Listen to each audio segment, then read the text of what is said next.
렘브란트의 시대는 예술사조의 분류로 보면 바로크 시대에 해당한다. 바로크는 1600년부터 1750년까지 이탈리아를 비롯한 유럽의 여러 가톨릭 국가에서 발전한 미술 양식을 뜻한다. 바로크라는 말은 포르투갈어나 스페인어에서 삐뚤어진 모양의 진주를 뜻하는 바로코에서 유래하였다고 한다. 처음에는 곡선을 많이 사용한 장식 과형의 이 양식을 불규칙한, 그로테스크한 이라는 부정적이거나 모멸적 의미로 부르는 데 사용하였다.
대표적인 경우로 시험관 아이만 해도 처음 등장했을 때 대단한 논쟁을 야기했습니다.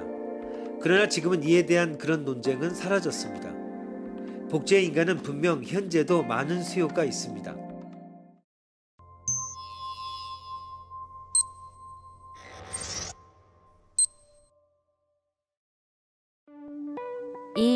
결혼 10년차 커플이 있다. 두 사람 모두 아이를 갖고 싶어 하지만 생기지 않아 병원에 가서 검사했더니 인공수정이 불가능하다는 사실을 알았다. 둘은 적어도 어느 한쪽의 유전자라도 물려받은 아이를 갖고 싶어 한다.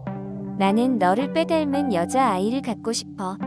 너의 클론을 만들면 어떨까? 누군가 난자의 제공자는 없는지 의사에게 상담해보자. 결혼 10년 차에 겨우 아이를 낳은 커플이 있다. 그러나 아이는 3세가 되었을 때 차에 치여 죽고 말았다. 두 사람의 슬픔은 너무나 커서 미칠 것만 같았다. 아이의 클론을 만들자. 그들은 불임증까지 겹치자 의사에게 상담해 어떻게든 자신들의 희망이 실현될 수 없는지 상담한다. 3. 레즈비언 커플이 있다. 두 사람은 누군가 다른 남자로부터 정자를 제공받아서가 아니라 서로의 아이를 갖고 싶어 한다.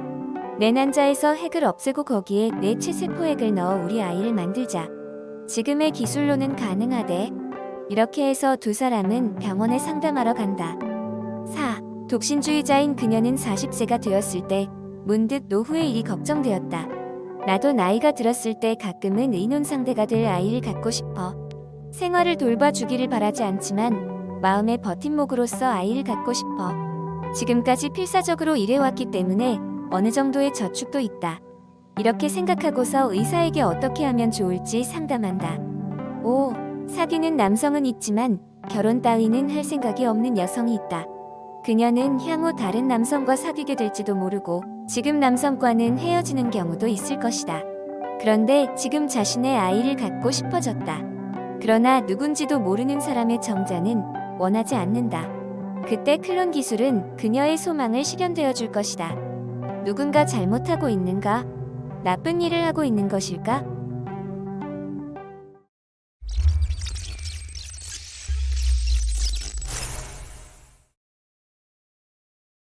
과학기술의 발전과 인간의 욕망이 결합해 복제를 수요하는 여러 가지 경우를 보여주고 있습니다. 첫째, 인공수정이 불가능한 불임 부부. 둘째, 외동 아들을 잃어버린 불임 부부. 셋째, 자기 난자로 아기를 갖고 싶은 레즈비언 커플. 넷째, 자식에게 대를 잇고 싶은 독신 여성. 다섯째, 사귀는 남성과 상관없이 자기 아이를 갖고 싶은 비혼 여성. 정도의 차이는 있지만 각각 충분한 필요성을 어필하고 있습니다. 물론 기술적 난이도뿐만 아니라 현행법의 제한 정도에 따라 실현 가능성은 달라 보입니다. 복제인간 문제를 생각하는 경우 잊어서는 안 되는 것이 현대의 라이프 스타일입니다. 일반적으로 사람이 아이를 바라는 것은 다양한 이유가 있지만 복제인간은 현재의 라이프 스타일에 아주 적절한 것처럼 보입니다. 현대의 라이프 스타일의 가장 큰 특징은 한 사람의 남성과 한 사람의 여성이 결혼에 의해 말하자면 반영구적으로 생활하고 그 속에서 아이를 낳아 양육한다고 하는 근대적인 가족 제도가 서서히 붕괴하고 있는 점입니다. 남성과 여성 커플도 반드시 1대1의 관계가 아니거나 용속적이 아닌 경우가 많습니다. 또 동성애의 커플도 있고 독신주의자도 있습니다. 이성과는 즐겁게 놀고 싶지만 아이는 만들고 싶지 않다고 하는 사람도 있습니다.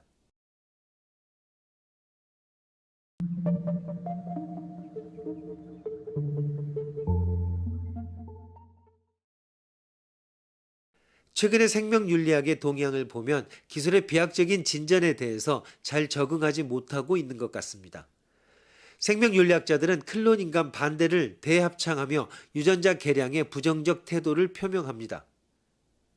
누군가가 복제인간이나 유전자 개량에 자기 결정을 하려고 하면 생명윤리학은 온종주의적인 자기 결정에 제한을 표명할 것입니다. 생명윤리학이 보수주의로 전락해 버린 것인가?